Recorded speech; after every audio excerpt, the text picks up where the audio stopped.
아브라함과 함께 떠나는 복여행 9번째 시간을 여러분과 함께 시작하겠습니다. 신앙이라는 사람들 속에 기대할 수 없는 것을 하나님께서 제공해 주시고 그것을 우리가 받아서 그것으로 살아가는 것을 구원이라고 말을 합니다. 다시 말하면 구원이란 우리에게 있었던 어떤 요소가 있어서 그것이 좀 더 나아지고 발전을 해서 쓸만한 사람이 되는 것이 구원이 아니고, 전혀 우리 속에 있지 아니한 기대할 수 없는 것들이 하나님께로부터 주어짐으로 인해서 그것이 우리 속에서 싹트고 자라면서 그것을 중심한 신앙생활을 조금씩 시작하는 것, 거기에 하나님은 가능성을 두시고 희망을 두시고 우리를 길러가시는 것입니다. 그래서 어떻게 보면 신앙이라고 하는 것은 완전히 망가져버린 사람으로서 기능을 제대로 못하는 교통사고를 당해서 전혀 살 수 없는 사람을 치료를 통해서 조금씩 이전의 정상적인 때의 기능을 하게 하도록 치료해 가는 과정이라고 볼 수 있습니다. 이 자리에 와서 말씀을 듣는 사람이나 동영상을 통해서 듣는 많은 분들이 이 말씀을 드리면 금방 사람이 달라지고 변화가 되어서 이전의 사람의 모습을 전혀 찾아볼 수 없이 하늘에서 뚝 떨어진 것 같은 그런 신앙생활을 할 줄 알았는데 별로 크게 달라진 것이 없다라고, 그래서 회의를 느끼는, 절망을 느낀 사람들도 종종 있습니다. 그렇다면 예전에 여러분들과 함께 신앙생활하던 사람들과 비교를 한번 해보십시오. 그러면 분명한 차이가 있다고 그럴 겁니다.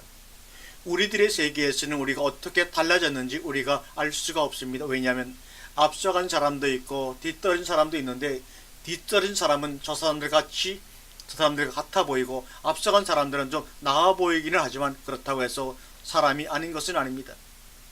무엇이 우리를 달라지게 하느냐 하면, 그래서 생각이 이전의 생각과 지금의 생각이 달라지고 개념이 달라지고 가치관의 변화가 오고 발전해 가는 것입니다. 우리는 계속해서 아브라함을 공부하고 있습니다. 지난 시간에는 아브라함 속의 대바로, 즉 말씀을 믿기 시작한다는 것입니다.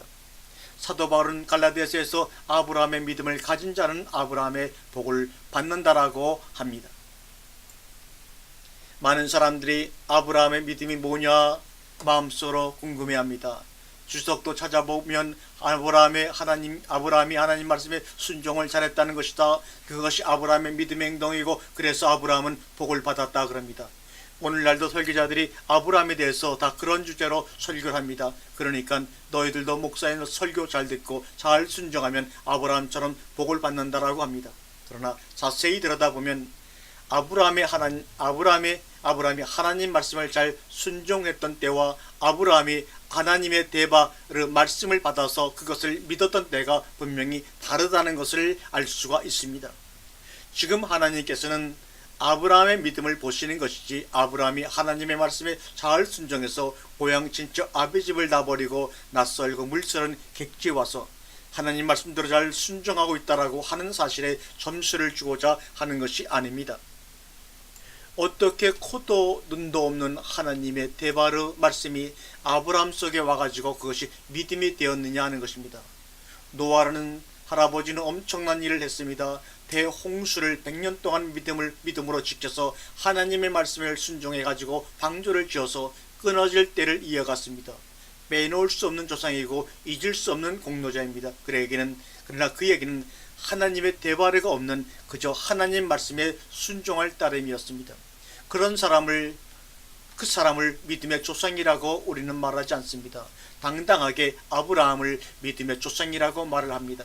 사도 바울도 노아의 믿음을 쳐주지 않았습니다. 아브라함의 믿음을 강조합니다. 그 이유가 여러분 성경을 읽을 때마다 궁금해하지 않으셨나요? 바로 말씀을 믿음으로 받아들였다는 것입니다. 그 말씀이 믿음의 조상 아브라함의 근본이 됐다는 것입니다. 이것이 참으로 신기하고 놀라운 일 아닙니까? 그러나 우리가 알아야 할 것은 말씀을 받아서 아브라함이 그것으로 믿음의 기초가 되었다고 해서 아브라함의 모든 행적이 완성으로 끝나는 것은 아닙니다. 불교가 생각의 세계에서는 기독교보다 훨씬 앞서가고 있는 것 같습니다.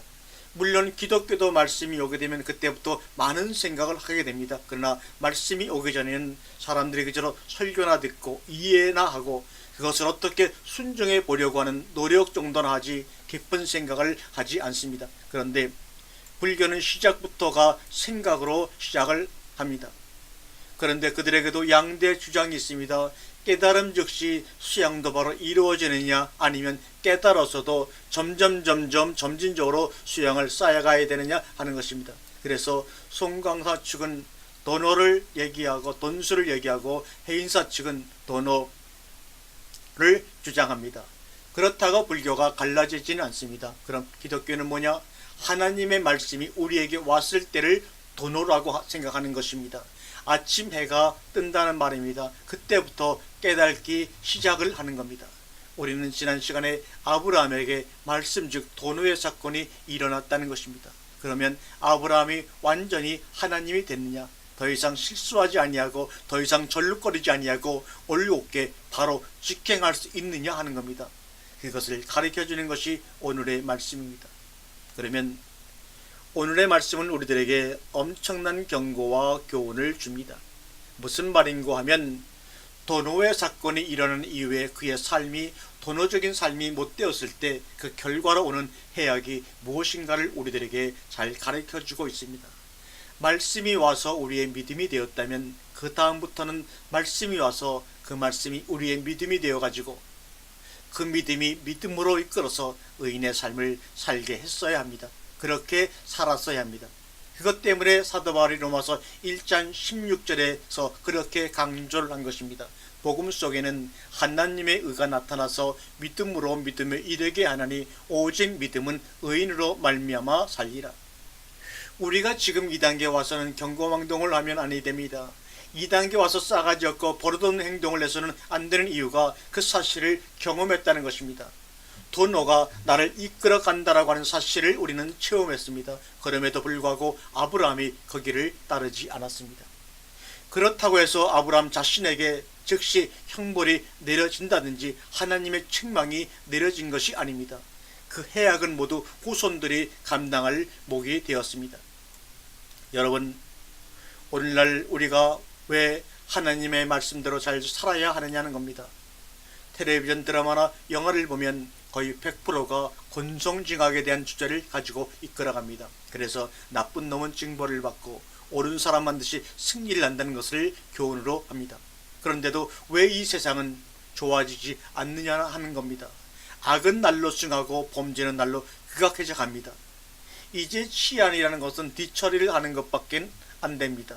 죽이고 난 다음에 사건이 난 다음에 사건을 처리하는 것이 치안이 되어버리고 말았습니다.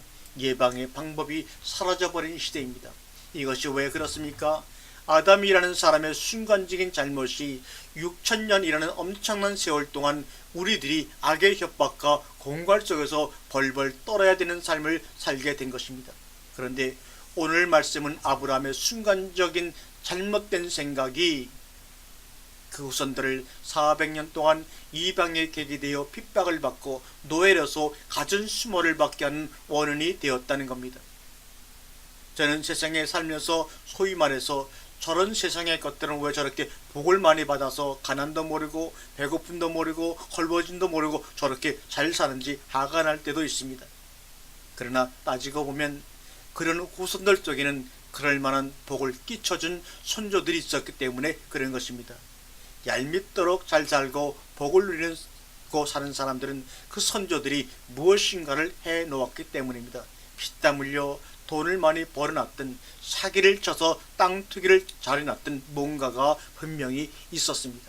우리는 하나님의 말씀 앞에서 우리 자신을 다시 한번 추스리고 다시 가다듬어야 할 이유가 뭐냐? 아브라함 비록 열조들에게 돌아가서 평안히 거하겠지만 그 후손들이 430년 동안 애굽에서 고통을 받는 것을 눈여겨보지 않을 수 없었을 것입니다. 여러분들도 아이들을 키우면서 다 느끼는 감정이지만 자식이 부모 앞에서 아파하면 차라리 내가 아픈 것이 낫지 차마 보지 못하겠네 그럽니다. 이것이 우리 부모들의 마음입니다. 아픔은 대가 내려갈수록 배로 커진다고 됩니다. 배로 커진다고 합니다. 형벌이라는 것이 뭡니까? 나의 아픔을 배가시키는 것입니다. 우리가 이 세상에 와서 어떻게 살든지 간에 한 세상을 살다 갑니다. 그런데 한 세상을 내가 어떻게 살았느냐 그 결과가 대를 타고 내려가면서 배가 한다는 사실입니다. 아브라함이 무엇을 어떻게 잘못했는지 다음 시간에 우리가 한번 하나하나 살펴볼 텐데, 오늘 첫 번째로 나는 여호와라. 창세기 15장 7절에 또 그에게 이르시되 나는 이 땅을 내게 주어 업을 삼게 하려고 너를 갈대아 우르에서 이끌어낸 여호와라. 창세기 15장 7절에서 나는 여호와라는 말이 처음 나옵니다. 우리가 지금 원어 성경과 우리말 성경의 차이점을 항상 의식하면서 보아야 하는데, 원어에서는 이 아세르, 나라는 관계대명사가 붙게 되면 관계대명사 이하를 먼저 해석해서 주문장에다가 붙이게 되어 있습니다. 그런데 우리말 성경을 보시면 나는 이 땅을 내게 주어 업을 삼게 하려고 너를 갈대아 우르에서 이끌어낸 까지가 아세르 이하입니다. 개역 성경은 이 아세르 이하를 다 이야기해 놓고 그 다음에 여호와라 그럽니다. 그러나 원어에서는 여호와라, 아노키 여호와가 먼저 나옵니다. 그런데 이 아노키 여호와가 어떤 여호와냐 하는 설명이 바로 아세르 이하, 즉 나는 이 땅을 내게 주 업을 삼게 하려고 이하입니다. 여기서 중요한 것은 나는 여호와라는 이 말씀이 앞서 있다라는 것입니다. 그런데 이 여호와라는 말이 무슨 뜻인지 안다면 아세르 이하가 필요가 없습니다. 그런데 여호와라는 뜻을 모르기 때문에 아세르 이하를 자세하게도 설명을 해 준 것입니다.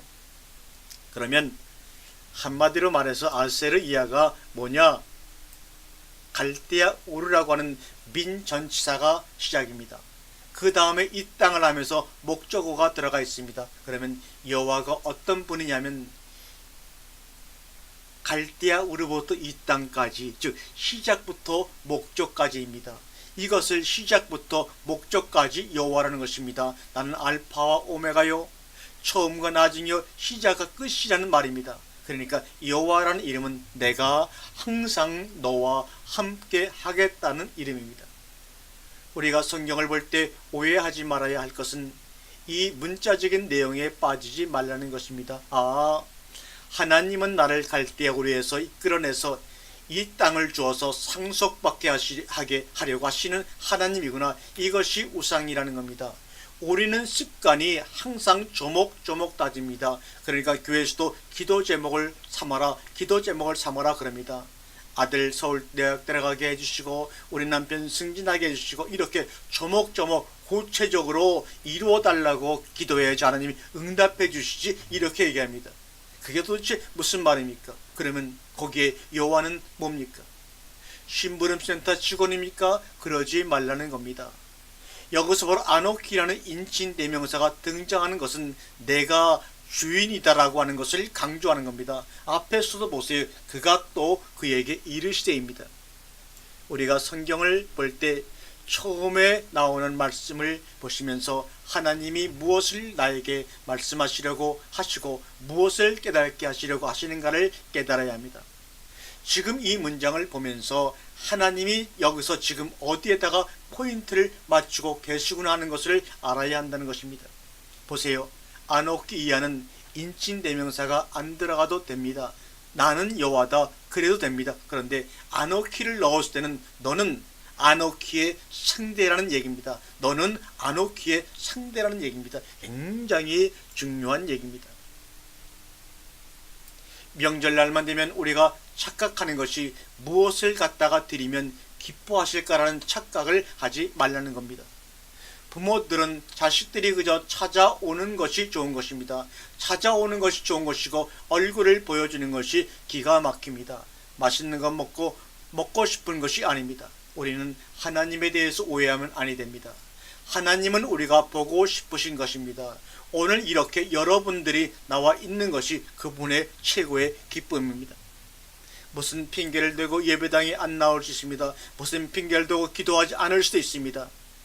하나님이 나에게 이 복 주시고 나를 어떻게라도 잘되게 해주시면 야곱처럼 내가 당신을 하나님으로 인정하겠습니다. 11조도 내고 봉사도 잘하고 장로도 하겠습니다. 아들 중에 까짓거 목사도 하나 만들어 바치겠습니다. 가 저쪽 동네의 사람들입니다. 그런데 우리는 하나님의 말씀이 우리에게 와서 그 말씀이 내 믿음이 돼가지고 살아가려고 나온 것입니다.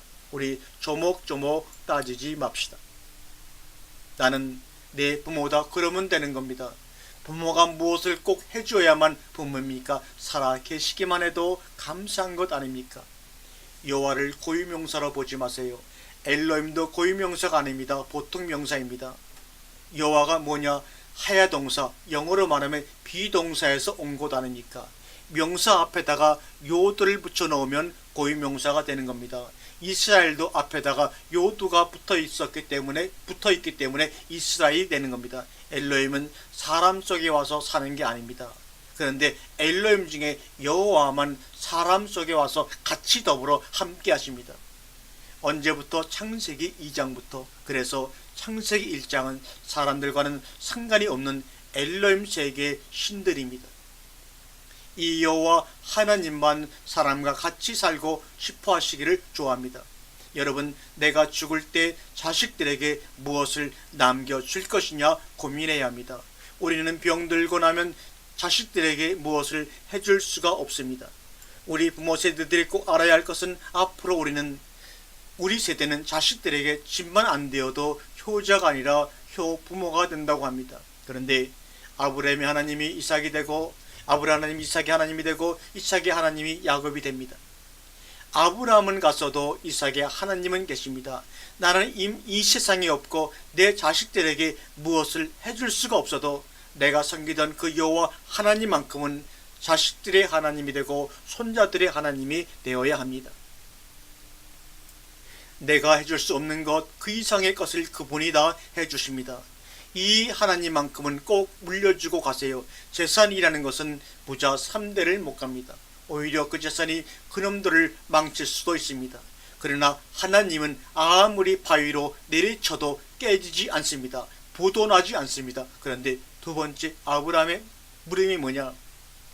내가 무엇으로 알리이까? 창세기 15장 8절에 그가 가로되 여호와여, 내가 이 땅을 업으로 삼을 줄을 무엇으로 알리이까? 왜 이런 말이 나왔느냐? 앞절에서 하나님이 이 땅을 내게 주어 업을 삼게 하려고 하는 말이 나옵니다.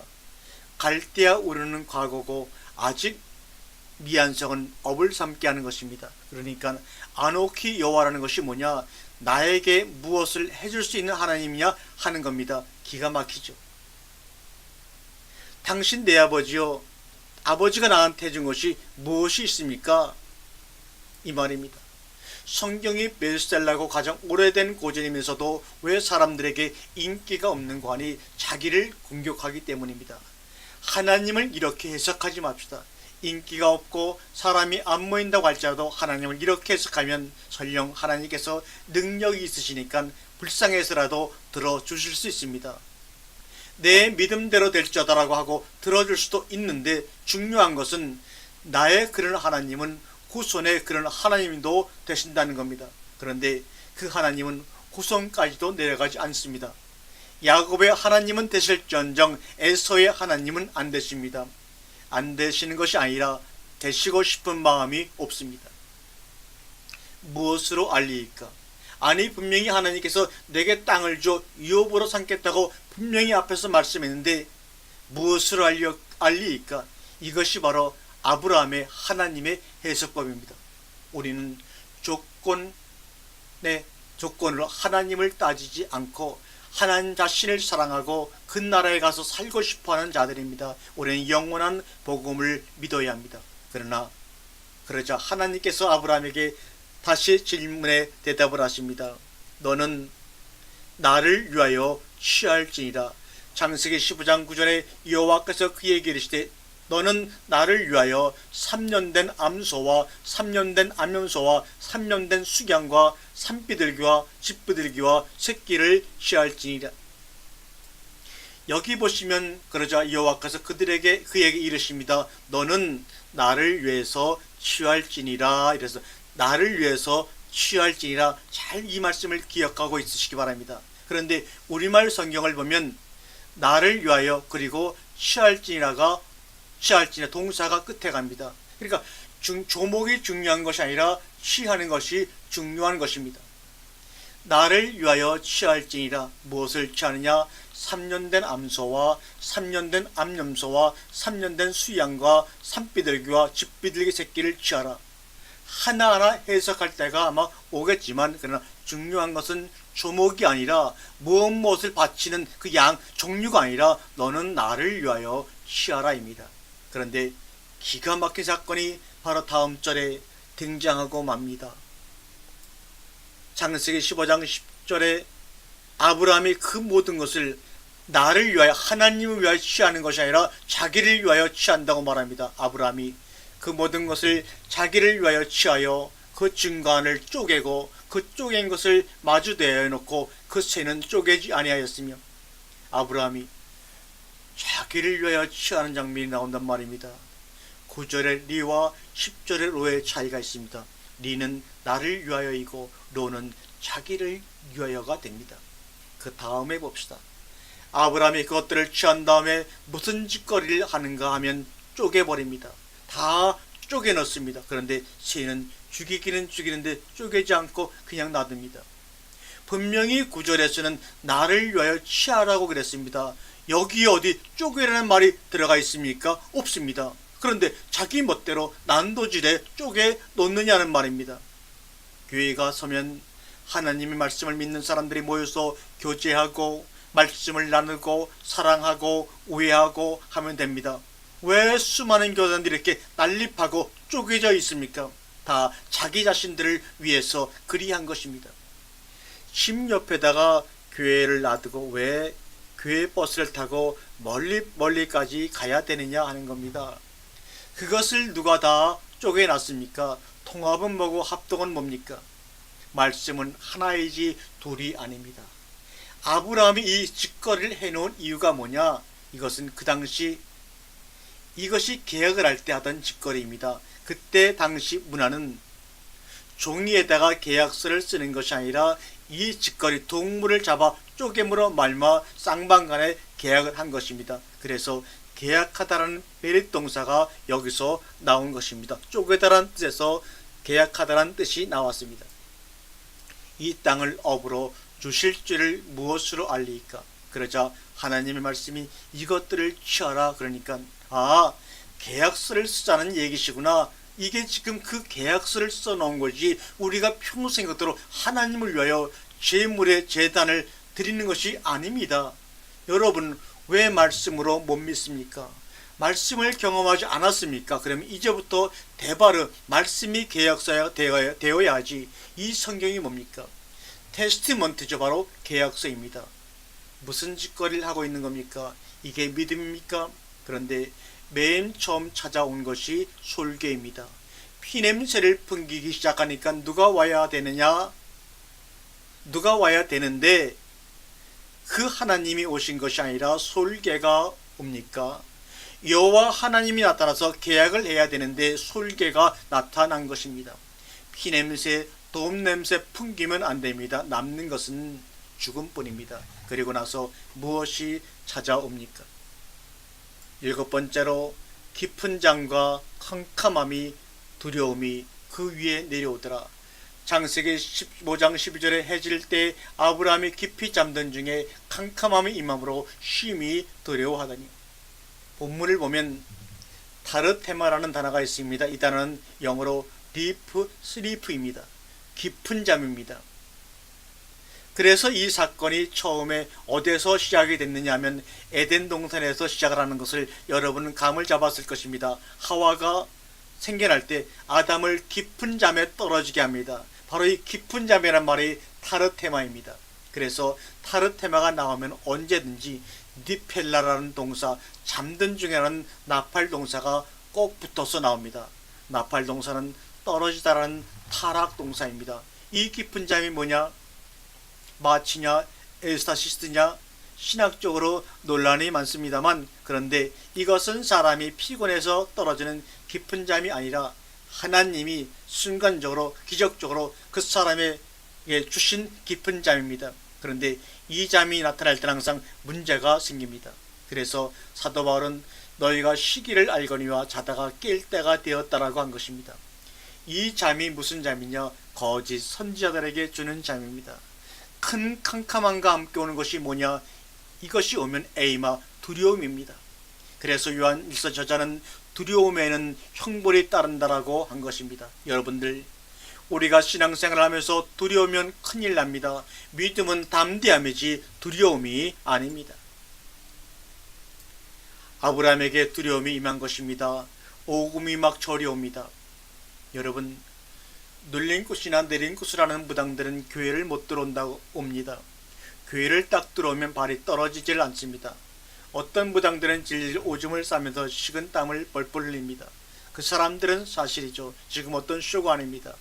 그러니까 무당이라고 다 믿지 말고, 잡신무당은 그것은 개판이고, 정말로 제대로 신을 받은 무당들은 물론 그 신도 거짓신이지만 절대로 거짓말을 못합니다. 그래서 무당들 세계에서는 상식입니다. 눌린 꽃 잘못하면 다친다는 것이 그들에게는 상식입니다. 그런데 그들을 보면 우리가 섬기는 하나님이 얼마나 큰 신인가를 압니다. 여러분, 사도 바울은 갈라디아서에서 아브라함의 믿음을 가진 자는 아브라함의 복을 받는다고 했습니다. 그런데 아브라함의 상식이나 방식을 쓰는 사람은 아브라함의 형벌도 받는다는 것을 알아야 합니다. 우리가 신앙생활을 어떻게 하느냐보다 더 중요한 것은 성경의 원칙을 지켜갈 것이냐 말 것이냐는 것입니다. 우리는 자녀들에게 이 성경의 원칙을 알려야 합니다. 귀신의 세계가 있고 하나님의 세계가 있어. 성경은 적어도 최고인 하나님의 세계를 말해놓은 거야. 이것만큼은 범하지 말어. 이렇게 말입니다. 구체적으로 확실히 잘 알고 싶으면 네가 한번 스스로 공부해 보렴. 이렇게 말을 해야 합니다. 오늘날 우리 사회가 제도도 좋고 법도 좋고 복주도 있지만 정도로 걸어가는 것이 더욱더 중요합니다. 그런데 문제가 무엇이냐? 무엇이 정도냐 하는 것입니다. 이 정도를 몰라서 이 사회는 타르테마가 판을 치고 있는 것입니다. 그러나 모든 것으로부터 두려움이 오는 것입니다. 우리나라에 와서 기업하시는 분들이 상대로 여론조사를 했더니 한국의 공무원 70%가 부패했다는 겁니다. 타르테마가 꽉 차 있습니다. 우리만이라도 정도를 찾아야 합니다. 그래야 우리의 후손 시대에는 타르테마가 없는 세상에서 살 수가 있습니다. 타르테마 깊은 잠이 없는 세상입니다. 정도가 뭡니까? 하나님을 인격적으로 상대하는 겁니다. 조건적으로 상대하지 말고, 세상에서 사는 사람들은 조건적이기 때문에 조건적으로 상대를 하지만 적어도 우리가 교회에 와서는 하나님만큼은 하나님을 상대할 시 서로 성도끼리 인격적으로 상대를 하고 사랑을 해야 합니다. 8번째, 너는 정령이 알라. 창세기 15장 13절에 여호와께서 아브라함에게 이르시되 너는 정령이 알라. 내 자손이 이방에서 객이 되어 그들을 섬기겠고 그들은 400년 동안 내 자손을 괴롭게 하리니. 아브라함에게는 타르테마와 에이마가 후손들에게 400년의 노예 생활을 하게 된 것입니다. 너는 정령이 알라. 내가 나를 그런 하나님으로 알았느냐 하는 겁니다. 내가 나를 그런 하나님으로 보느냐 하는 겁니다. 요사이 공무원 사이트에 들어가면 없던 칭찬 공무원이라는 난이 있습니다. 공무원들을 칭찬하는 겁니다. 어떤 공무원을 칭찬할까요? 업무 수행을 잘했기 때문에. 그것은 기본 아닙니까? 뇌물을 주는 것을 안 받았습니다. 그래서 칭찬합니까? 그것도 너무나 당연한 것 아닙니까? 우리가 적어도 하나님을 믿을 수 있다는 것은 그분은 사사롭지 않다는 겁니다. 우리는 그 하나님을 좋아합니다. 그리고 그 하나님에게서 배우기 때문에 우리는 사사로워서는 안 됩니다. 히브리어에서 야다와 테다가 붙어 나오는 경우는 언제든지 어떤 내용을 강조할 때 나오는 단어입니다. 이것을 이중 강조라고 하는 것입니다. 이럴 때는 항상 하나님께서 경고를 하시는 겁니다. 오늘 말씀을 보면 아브라함이 하나님께 말하는 것과 하나님이 아브라함에게 말하는 것이 두 줄로 나오는데 하나님께서 아브라함에게 말씀하시는 내용이 훨씬 많습니다. 그런데 말씀하시는 그 내용들이 하나님의 마음이 편해서 말씀하시는 것이 보니 하나도 없습니다. 왜? 이미 아브라함의 마음속에 속성을 알고 계시기 때문에 마음이 편하지 않으신 것입니다. 하나님의 노여움이 바로 이것입니다. 내가 대바르 말씀을 경험했다면 이제는 조건을 떠나야 되는 것 아니냐? 너 지금 나하고 계약하자고 하는 것이냐? 이 말씀입니다. 창세기 15장 9절 말씀을 다 같이 한번 봅니다. 여호와께서 그에게 이르시되 나를 위하여 3년 된 암소와 3년 된 암염소와 3년 된 수양과 산비둘기와 쥐비둘기 새끼를 취할지니라. 9절에서 바로 이어질 9절이 몇 절이겠습니까? 지금 중간은 아브라함이 쓰잘데없는 짓을 했기 때문에 생긴 사건들을 기록하고 있습니다. 왜 난도질을 해놨느냐 그 말입니다. 자, 그러면 중간에 그런 쓰잘데기 없는 것들 다 빼고 구절이 어디로 이어집니까? 18절로 사실은 가야 합니다. 그날에 여호와께서 아브라함을 더불어 언약을 세워 가라사대 내가 이 땅을 애굽 강에서부터 큰 강 유브라데까지 내 자손에게 주노니. 그러면 아브라함이 쓸데없이 난도질하는 짓거리만 없었더라면 그 땅에서 그대로 18절의 말씀이 이루어졌을 것입니다. 결국 쇠국기와 민수기의 몸부림이 어디서 나왔느냐? 아브라함의 불신앙에서 나온 것입니다. 이것을 그 후손들이 짊어진다는 겁니다. 얼마나 기가 막히고 말이 안 되는 얘기입니까? 이것은 오늘날 아브라함에게는 후회 막급한 사건이지만 우리들에게는 경고요 예방적인 교훈인 것입니다. 너희만큼은 그러지 말아라. 하나님의 대바를 말씀을 생명처럼 아끼고 귀하게 여겨서 그 말씀에 위한 믿음의 신앙생활만 하시기를 주님의 이름으로 간절히 권면드립니다.